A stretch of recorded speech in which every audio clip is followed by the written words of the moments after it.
Hi, I'm Ben Preston with the New York Daily News. Today we're going to be taking a look at the 2019 Honda Insight. When this car debuted in 1999, the hybrid powertrain was a new concept. The Insight has come a long way since then. Space pod styling and wind-cheating fender skirts and wheel covers are gone in favor of elegant, more conventional styling. If sales numbers tell us anything, it's that the American car-buying public values convention over many other things. That's why a car like this can do well. As before, many hybrid cars have weird styling and quirks that most people won't go for in the long run. This car offers solid A to B transportation backed up by Honda's well-earned reputation for reliability and a two-motor, transmissionless hybrid system that's so good you don't even know it's there. Let's take a look.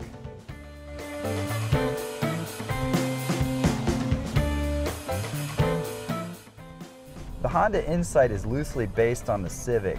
It's about the same size, the dimensions are about the same, but it takes the styling from the Civic, which has a pretty good dollop of boy racer in it, and tones it down quite a bit. It's kind of stylistically somewhere between the Accord and the Civic, but closer to the Accord. So for people who want a more conventional car, this is probably a better option. It's smoother, it's more elegant. One thing that I wish Honda would do with this model would be to offer a hatchback version of it with the same kind of downplayed style as this car has. Like the Civic, the Insight has a fairly roomy interior and comfortable seats. The trunk is pretty generous for a small car. It's 15 cubic feet, and I think that's because Honda put the hybrid battery under the rear seat so that it wouldn't take up cargo space. You can fold the seat almost flat so you can fit in longer or bulky items or fit in extra luggage. And you can fit quite a bit of stuff in here. Again, I wish that, that this car came in hatchback form, because it just makes it so much more versatile for the everyday commuter/family car setup. The interior styling is much like the exterior styling. It's very mellow. Honda keeps it casual, which is a good thing for the average daily commuter. Not everybody wants to be surrounded by avant-garde weirdness. As far as the infotainment system goes, Honda keeps incrementally improving its system. It has a couple of buttons to make use easier.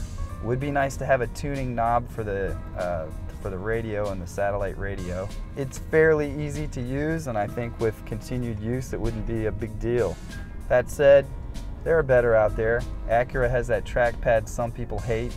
I loved it. I thought it made a lot of sense. It would be nice to see that on this car. The Insight does have the same sort of shifter mechanism that the Acura RDX has, and you don't have to look at it. You can just sort of feel where the buttons are for the shifter. Like all Hondas, this comes with a bunch of active safety features, which we almost needed over there. We have lane departure warning, lane keeping assist, automatic forward collision control, and adaptive cruise control. This car is a top safety pick plus with the Insurance Institute for Highway Safety, and it's got a 5-star crash rating with the federal government. The Insight has the same two-motor hybrid system that came out in 2014 in the Honda Accord Hybrid. It doesn't have a transmission. It uses the electric motor for all low-speed starts, and then at moderate speeds and moderate loads, it gears in the gasoline motor. There's a 1.1 kilowatt-hour battery under the rear seat. That's charged by a generator as you're decelerating and braking. And if you want to do a full load acceleration, the motor that drives the wheels at low speeds kicks in and assists the gas motor. You've got a total of 151 horsepower, which isn't huge, but it's adequate to move this car around. And when you're in its sport mode, it actually gives it a little bit more boost, although you kind of cut into your fuel economy when you do that. It's just fine in eco mode on the highway. And I was getting an average on my test loop of about 47 miles per gallon. That's a little bit less than the EPA's estimate for combined fuel economy, but this is New York and you don't drive like a fuel economy aficionado. The car drives and handles wonderfully. In economy mode, It's definitely, the steering's a little heavier, the suspension is softer, everything you would expect, you know, for a more smooth, comfortable drive.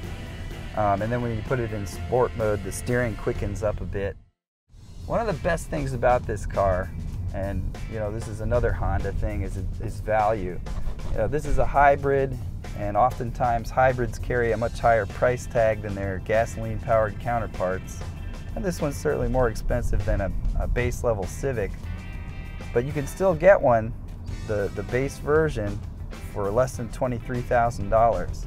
This is the top-end touring model, and it goes for just under $29,000.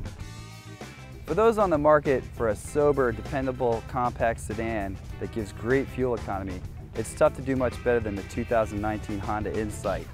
Modern styling on top of a sensible interior and a smart powertrain make for the best kind of daily driver, one that you never have to think about. I'm Ben Preston for the New York Daily News. Thanks for watching.